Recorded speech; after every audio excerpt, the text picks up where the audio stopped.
पठानों की तारीख जाके देख लो कि उसने औरत और बच्चे के ऊपर किसी साम्राज्य के सामने सर नहीं झुकाया है, तो ये कच्चे के डाकुओं के सामने कैसे सर झुकाएंगे।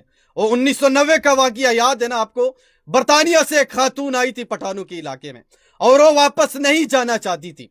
बरतानिया उसे वापस मांग रही थी और बार बार उसने पाकिस्तान हुकूमत से भी अपील की, लेकिन वहां पे पठानों ने सिर्फ एक ही बात कह दी कि सवाल ही पैदा नहीं होता कि हम ये खातून आपको वापस कर दें। जब तक ये खातून वापस जाने के लिए राजी नहीं है तब तक हम इसको वापस नहीं कर सकते, चाहे हम के इनके लिए जितनी भी कुर्बानियां देनी पड़े हम देने के लिए तैयार हैं। और उसके बाद बरतानिया इनसे पीछे हट गया।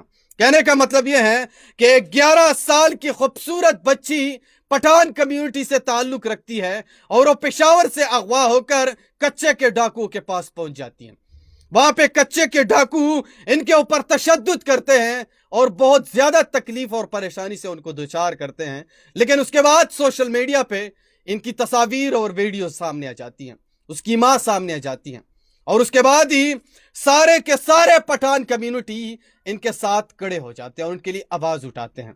मैंने पहले वीडियो के अंदर भी कहा था कि हुकूमत इस बच्चे के लिए जल्द से जल्द रिहाई के लिए इकदाम करे।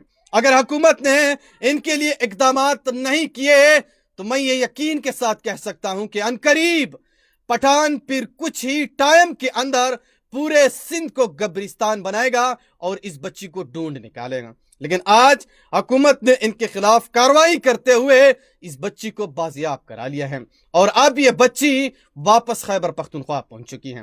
कहने का मतलब यह है कि इसके अंदर बहुत ज्यादा काफिले खैबर पख्तूनख्वा से सिंध यानी कच्चे के डाकू की तरफ भी रवाना हो चुके थे, लेकिन वहां पे सिंध पुलिस की तरफ से उनको रोका गया था कि हम आपके लिए कुछ करते हैं, हम इस बच्ची को बाजियाब करते हैं, आप लोग आराम से खड़े हो जाओ। और उसके बाद ही पठानों के जितने भी काफिले थे वो वहां पे खड़े होकर उनका इंतजार ही कर रहे थे।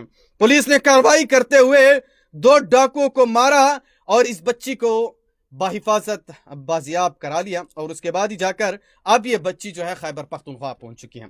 देखो, पठान जात जो है, पठान कम्युनिटी जो है, ये कभी भी औरत और बच्चे के ऊपर किसी के साथ कॉम्प्रोमाइज नहीं करता। ये बात आपको जहन में रख लेना चाहिए। अगर बच्चे की बात आई, 11 साल की खूबसूरत बच्ची थी, कसम जात की, मैं कसम अल्लाह जात की कहता हूं कि अगर ये हुकूमत फौरन इकदाम नहीं करते, उनकी रिहाई के लिए इकदाम नहीं करते, ये रिहा नहीं होती, तो अनकरीब कुछ ही टाइम के बाद पठान जो थे वो पूरे सिंध को कब्रिस्तान बना देते हैं और इसके अंदर वो इस बच्ची को ढूंढ निकालते हैं। लेकिन फिर भी सिंध पुलिस को अप्रिशिएट करते हैं कि उसने इस बच्ची को बाजियाब करा लिया और बच्ची को बाजियाब करने के बाद उसने उसके माँ को हवाले कर दिया और अब ये जो है वापस खैबर पख्तूनख्वा पहुंच चुके हैं। तो कभी भी